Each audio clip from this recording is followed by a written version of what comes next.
అతిపెద్ద షాపింగ్ ప్రపంచం సిఎంఆర్ మన నిజామాబాద్ లో రాంపోతినేని గారిచే సెప్టెంబర్ 27న గొప్ప ప్రారంభం. నమస్తే, నేను Keshav. Welcome to Suman TV. Tirumala laddu కల్తీ విషయంలో ముసురుకున్నటువంటి వివాదం రోజుకో కొత్త మలుపు తిరుగుతోంది. ఆ విమర్శల జడివాన ఆగడం లేదు. మరోవైపు తిరుమల తిరుపతి దేవస్థానాలు ఆలయ సంప్రోక్షణ పూర్తి చేసి శాంతి యజ్ఞాన్ని కూడా కంప్లీట్ చేశాయి. దీంతో అన్ని విమర్శలు ఎదుర్కొన్నటువంటి కల్తీ దోషం తొలగిపోయినట్టేనా? దీనిపైన ఆధ్యాత్మికవాదులు ఏమంటారు? ఈ అంశంపైన విశ్లేషణ చూద్దాం. మనతో పాటు శిష్లా జయశంకర్ గారు ఉన్నారు, ప్రముఖ ఆధ్యాత్మికవేత్త. నమస్కారం.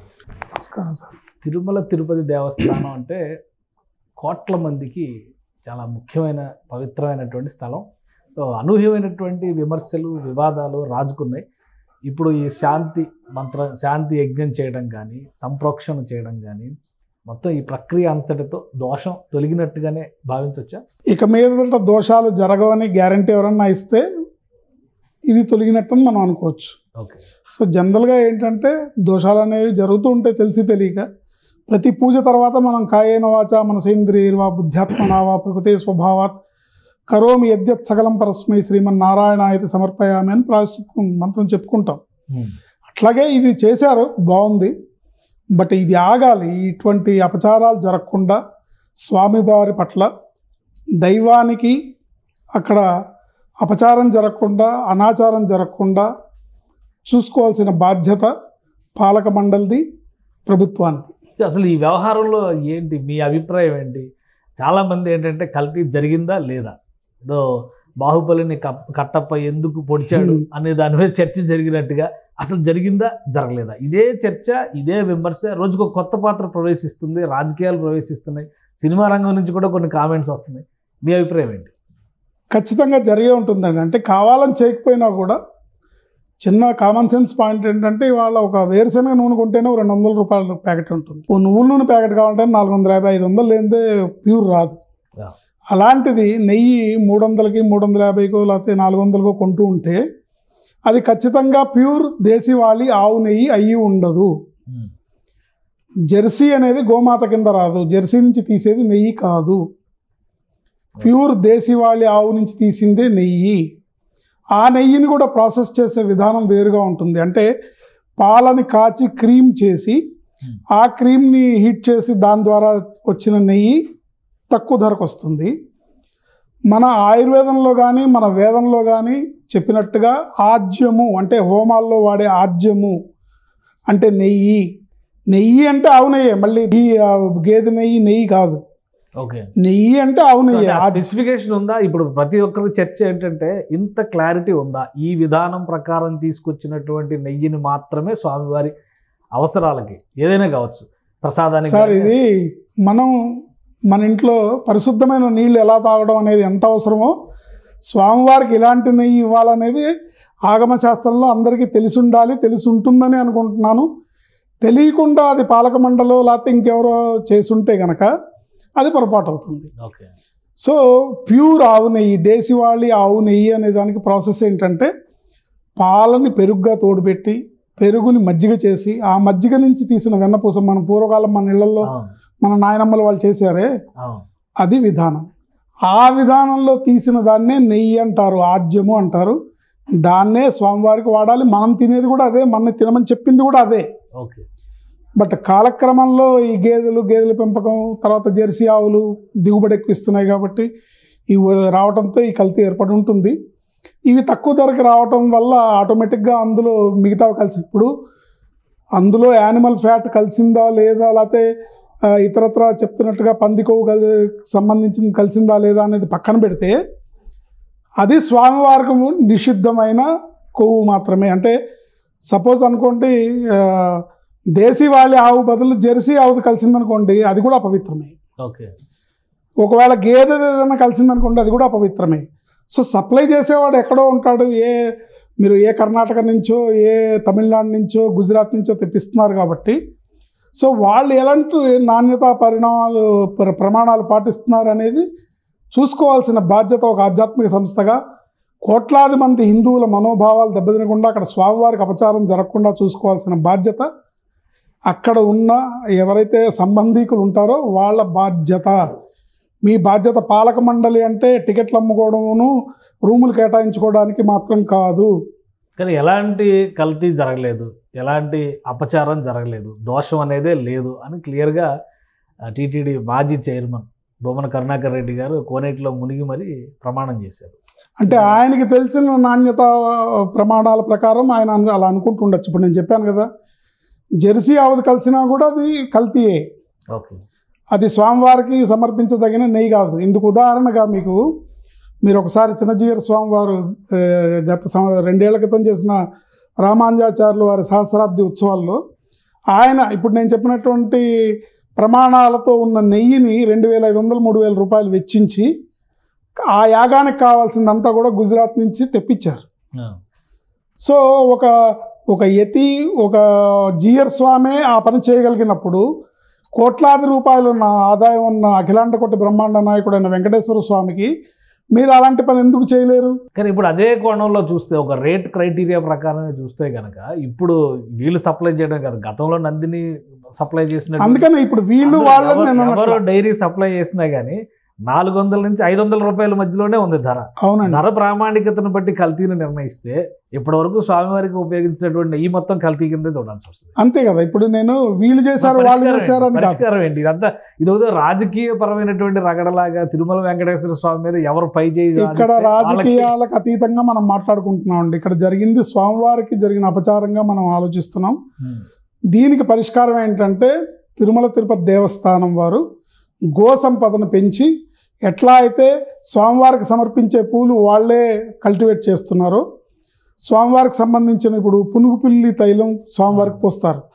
సో ఆ జాతి అంతరించిపోతుందని వాళ్ళు పునుగుపిల్లుల్ని పెంచి స్వామివారికి అది వాడుతున్నారు. ఎందుకంటే అది స్వామివారి విగ్రహానికి అది పూయకపోతే అక్కడ సైంటిఫిక్గా స్వామివారికి తాపం ఉంటుంది, అది రాస్తేనే ఆయన శాంతంగా ఉంటారని అంటారు. కనుక అలా చర్యలు తీసుకొని పునుగు పుల్లిలు జాతి అంతరించిపోతుందని వీళ్ళే దాన్ని పెంచి పోషించి దాన్ని అంతరించకుండా వీళ్ళే చేస్తున్నారు. అదేవిధంగా గోసంపదను కూడా పెంచి గోబ్రాహ్మణేభ్య శుభం భవతు నిత్యం అంటారు. గోవులు, బ్రాహ్మలు, వేదము ఎక్కడ పరిరక్షింపబడతాయో అక్కడ దేశం సుభిక్షంగా ఉంటుంది, ఆ ప్రదేశం సుభిక్షంగా ఉంటుంది, భగవంతుడు సంతోషంగా ఉంటాడు అనేది దీంట్లో ఎటువంటి సందేహం లేదు. ఇప్పుడు రాజకీయంగా ఈ వివాదం మొత్తం కూడా ఒక రకమైనటువంటి 2 వర్గాల మధ్య పోటీలాగా హోరాహోరీగా ఏదో యుద్ధం జరుగుతున్నట్టుగా మారిపోయింది. మీ అభిప్రాయం ఏంటి? అసలు తిరుమల క్షేత్రంలో ఈ రాజకీయ రగడగా మారడం, సరే ఇక్కడ అపచారం జరిగిందనే దాని మీద ఎవరి వర్షన్స్ వాళ్ళు చెప్తున్నారు, కొన్ని ఆధారాలు, కొన్ని ల్యాబ్ రిపోర్ట్స్ ఇవన్నీ చెప్తున్నారు కాబట్టి నమ్మికను బట్టి భక్తులు వచ్చేటువంటి అవకాశం ఉంటుంది. కానీ ఈ రాజకీయపరమైనటువంటి ధోరణి ఎందుకు వస్తుంది? రాజకీయపరమైన ధోరణి ఎందుకు వచ్చిందంటే ఫస్ట్ గళం పవన్ కళ్యాణ్ గారు విప్పారు కాబట్టి. ఎందుకు ఆయన భక్తుడిగా జరిగిన అపచారానికి ఆయన డీప్గా ఆయన అదే చెప్తున్నాడు. దీనికి నేను ఎవరిని నిందించట్లేదు, అందుకనే ప్రాయశ్చిత దీక్ష ఆయన చేశాడు కానీ మిమ్మల్ని ఎవరిని చేయమనలేదే. ఆయన ఊరందరినీ తప్పు చేసిన వాళ్ళకి కదా శిక్ష వేయాల్సింది. అంటే భగవంతుడిని వేడుకుంటాం, మానవాళి వల్ల జరిగింది ఇది.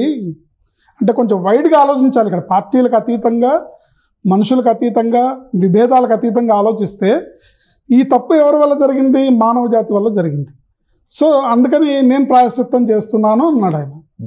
పవన్ కళ్యాణ్ గారికి ఒక్కరికే పట్టిందా? ప్రతి ఒక్కళ్ళు, ప్రతి హిందువుగా పుట్టిన ప్రతి ఒక్కళ్ళు ఈ ప్రాయశ్చిత్తం చేయాల్సిందే. ఈ వివాదం సమసిపోయి స్వామివారికి సరి అయిన కైంకర్యాలు అందే వరకు కూడా మనం అందరం కూడా ఆ దేవదేవుణ్ణి ప్రార్థించాల్సిందే. మనం ప్రతిరోజు ప్రాయశ్చిత్తం చేయాల్సిందే, దండం పెట్టాల్సిందే. నీ ఇంట్లో కష్టం వస్తే అయ్యా స్వామి ఏడుకొండలవాడ నన్ను కాపాడని మొక్కుకుంటున్నావు కదా, సో ఇప్పుడు నిన్ను నువ్వు రక్షించుకో స్వామి, మేము చాలా అల్పులము, చాలా మాకంత శక్తి లేదు, మమ్మల్ని మేమే కాపాడుకోలేము, నిన్ను మేమెక్కడ కాపాడుతాము. అదే మాట ప్రకాష్ రాజ్ చెప్పినటువంటి వ్యాఖ్యానం ఏంటంటే, మీరే అధికారంలో ఉన్నారు, ఉప ముఖ్యమంత్రి మీరే, ఇన్వెస్టిగేట్ చేయండి, వాస్తవాలు చెప్పండి అంటారు. దాన్ని కూడా నేరంగా పరిగణిస్తున్నటువంటి, నేరంగా పరిగణించట్లేదు. అక్కడ కొన్ని అభ్యంతరకరమైన మాటలు, అంటే ఎవరిని రెచ్చగొడదామని చూస్తున్నావు, ఏం చేద్దామని చూస్తున్నావు అన్నాడు ఆయన. అందువల్ల పవన్ కళ్యాణ్ గారు కౌంటర్ ఇచ్చారు, అంతే తప్ప ఇన్వెస్టిగేట్ చేయడానికో చెయ్యమన్నందుకు ఆయన ఏమనలేదు. ఇన్వెస్టిగేషన్ చేయడానికే దీనికి శాశ్వతమైన పరిష్కారం కావాలని ఆయన మాట్లాడుతున్నారు.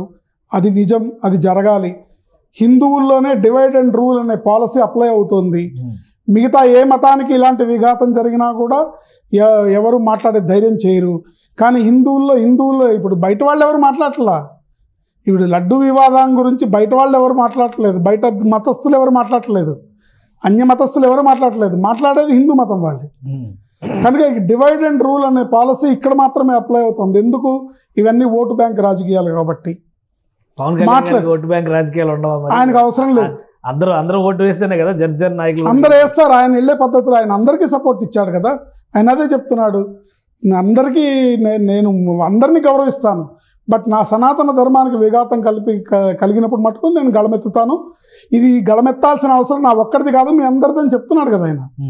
అది చూసి తెలుసుకోవాలి మనం. ఇవాళకైనా ఆనందపడాలి. ఒక రాజకీయంగా ఉండి ఒక పవర్ఫుల్ స్థానంలో ఉండి హైందవత్వం మీద గళం విప్పే శక్తి ఒక వ్యక్తికి భగవంతుడు ఇవ్వటం కూడా ఒక ఆనందమే. ఇలాంటి పరిణామం సంభవించడం వల్లే ఇలాంటి జరిగిందని కూడా అనుకోవచ్చు మనం. ఇది దైవ నిర్ణయంగా భావించవచ్చు. ఆయనకి సపోర్ట్గా నిలిచి ఆయన ఏదైతే చెప్తున్నారో సనాతన ధర్మ పరిరక్షణ బోర్డు అనేది ఒకటి ఏర్పడాలని, అది ఖచ్చితంగా ఏర్పడాల్సిన అవసరం ఉంది. సాధ్యమయ్యే పని. ఇప్పుడు తిరుమలలో ఉన్నటువంటి వ్యవస్థని పరిరక్షించడానికి అక్కడ ఒక బోర్డు పనిచేస్తుంది, టీటీడీ అని. అలానే చాలా ఆలయాలకు సంబంధించి పరిరక్షణ అంటే వాటి నిర్వహణ. అదేనండి, అంటే ఇది చాలా జాతీయ స్థాయిలో ధర్మ పరిరక్షణ బోర్డు అనేది ఏర్పాటు చేయడం సాధ్యమయ్యేటువంటి విషయమేనా? ఏదైనా మొదలు పెడితే కదండి, విత్తనంతో మొదలవుతుంది. మొదలు పెట్టాలి, ఇవాళకైనా సంకల్పం చేయాలి. చేస్తేనే దీనికి ఒక పరిష్కారం లభిస్తుంది. లేనట్టయితే ఏమవుతుందంటే, ఇప్పుడు తిరుమల తిరుపతి దేవస్థానములు టీటీడీ అక్కడ పరిపాలనా విభాగం ఒక గవర్నమెంట్ ఉద్యోగస్తులు చేసినట్టుగా ఉద్యోగ ధర్మాన్ని నిర్వర్తిస్తున్నారు తప్ప అక్కడ ఉన్నది దైవము, ఆ దైవానికి జరగాల్సింది జరగాలి, ఇక్కడ ఏ లోపము జరగకూడదు, ఇక్కడ ఎటువంటి అపచారం జరగకూడదు అనే స్పృహ కానీ భయం కానీ భక్తి కానీ లోపించినట్టుగా కనబడుతుంది. అంటే ఇప్పుడు ప్రభుత్వ పక్షాన తీసుకునేటువంటి నిర్ణయాలు చాలా తక్కువ, స్వతంత్రంగా వ్యవహరించేటువంటి బోర్డు టీటీడీ అని అంటున్నారు. బోర్డు ఎవరండి? ప్రభుత్వ రిప్రజెంటేటివ్స్ కాదా? బోర్డు ఎవరు? ఏ ప్రభుత్వం అంటే వాళ్ళ మనుషులనే కదా పెట్టుకుంటున్నారు. వాళ్ళందరూ స్వామివారి సేవ చేయడానికి ఆసక్తి ఉన్న వాళ్ళనే చేస్తున్నామని అంటున్నారు. స్వామివారి సేవ ఏ సేవ చేస్తున్నారు? వాళ్ళ సర్కిల్కి టికెట్లు ఇచ్చుకోవడానికిను, వాళ్ళ సర్కిల్కి విఐపి దర్శనాలు చేయించుకోవడానికిను అంత మటుకే తప్ప పరిపాలనా విభాగంలో మీరు ఏమాత్రం వ్యాపారపు పోకడలు లేవని చెప్పమనండి. మీరు అక్కడ ఏదో ఒక కాస్ట్ కటింగ్ లాగా చూసి ఎక్కడ తక్కువగా వస్తుందో కొటేషన్స్ తీసుకొని అక్కడ చేయడం అనేది అది కాదు. ఎక్కడ నాణ్యమైన దొరుకుతుంది, ఎలాంటి వస్తువు వాడాలి, ఎలాంటి ఇది వాడాలి అనేది చూసుకొని పాటించి చేసేవాళ్ళు కావాలి. దానికి దైవం అంటే భక్తి గల వాళ్ళు ఈ మతస్థులే ఉండాలి. వేరే ఏ మత సంస్థల్లో కూడా ఇతర మతస్థులు ఉద్యోగస్తులుగా ఉండరు. కానీ టీటీడీలోకి వచ్చేసరికి అన్యమతస్థులు చాలామంది ఉన్నారు. సో అక్కడ ఉద్యోగం చేసేటప్పుడు వాళ్ళు లుంగి కట్టుకొని తెల్ల చొక్కా వేసుకున్నా బయటకు వచ్చినాక సాయంత్రం చర్చికి వెళ్తున్నారు. నువ్వు ఏ ప్లేస్లో ఉన్నావు, నువ్వు ఎలాంటి పవర్ఫుల్ దేవదేవుడి దగ్గర నువ్వు పనిచేస్తున్నావు అనే భయము భక్తి స్పృహ జ్ఞానము వాళ్ళకు ఉంటే ఇలాంటి పనులు చేయరు. ప్రతి దశలోనూ కూడా ప్రక్షాళన చేయాల్సిన అవసరం ఉంది. వివాదానికి అంతటికి కారణం అటువంటి బాధ్యత లేని ఉద్యోగులేనా? ఈ ప్రకటన ముఖ్యమంత్రి చేసిన తర్వాత చాలా మంది మాట్లాడింది ఏంటంటే ఉద్యోగుల మనోభావాలు గాయపడతాయి దీనివల్ల. ఇక్కడ ఎవరిని మనం నిందించట్లేదండి, ఇదంతా వ్యవస్థలో మార్పు రావాలి. మనం వ్యక్తుల్ని నింద చేయట్లేదు, వ్యక్తుల్ని వేలెత్తి చూపించాల్సిన అవసరం లేదు. ఎప్పటి నుంచో ఉన్న ట్రెడిషనల్ వ్యవస్థ మారి ఇది ఆధ్యాత్మిక సంస్థ అండర్లోకి వెళ్ళాలి. ఆధ్యాత్మిక గురువులకు మాత్రమే దీని యొక్క విశిష్టత తెలుస్తుంది. పీఠాధిపతులకి మతాధిపతులకి గురువులకి ఆధ్యాత్మికవేత్తలకి మాత్రమే దీని విలువ తెలుస్తుంది. అంటే గవర్నమెంట్ ఇప్పుడు తీసుకున్న నిర్ణయాలు సముచితంగా ఉన్నాయి, మీకు సాటిస్ఫాక్టరీగా ఉన్నాయి అని అనుకోవచ్చా? ఎందుకంటే పండితులతో మాట్లాడారు, రెమెడీస్ ఏం చేయాలనే దాని మీద వర్క్ చేశారు. ఆలయంలో నాణ్యత ప్రమాణాలు పెంచేటువంటి అంశాలపై దృష్టి పెట్టారు. కాబట్టి సమస్య పోయినట్టుగా చూడొచ్చా? అంటే రేపొద్దున గవర్నమెంట్ మారినప్పుడు మళ్ళీ వేరే వాళ్ళు వచ్చి సమస్య మామూలు స్థితికి తయారని గ్యారంటీ ఉంది.